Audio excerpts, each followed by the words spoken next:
Welcome to Africa channel. Don't forget to like the video and subscribe to help us. Examining the pros and cons of the brand's compact SUVs with differing powertrains. As SUVs grow in popularity, automakers are expanding their lineups to attract more customers. Although Genesis has only been a standalone brand for less than a decade, the Korean luxury automaker already has 3 SUV nameplates under its belt, covering the meat of the market. There's certainly room for growth, but the Genesis GV60, GV70, and GV80 are part of a robust offering from the upstart brand. If you've been following our updates over the past few months, you know we've had a 2022 Genesis GV70 for nearly a year.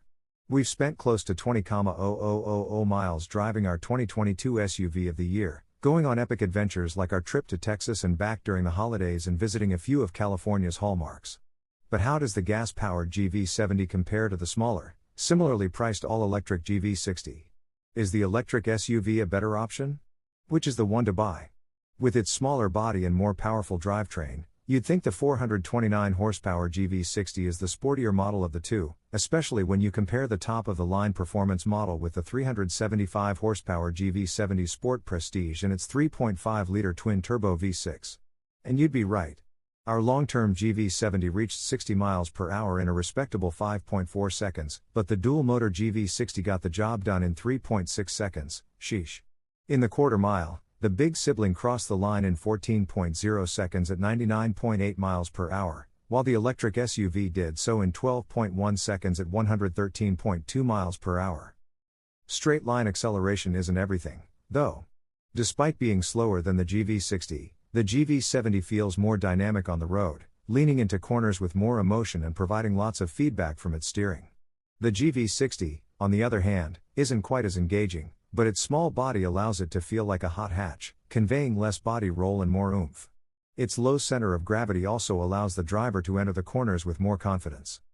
This one is easier. When we awarded the GV70 our golden calipers, we said its cabin could only have been crafted by a luxury brand thinking beyond the typical.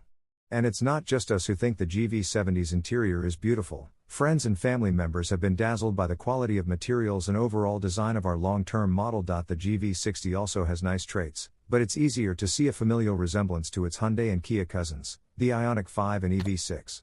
Still, the GV60 has that tech-forward look and feel that EVs are known for, and it adopts a circular theme design across the cabin, taking a page from the GV70's ovoid theme.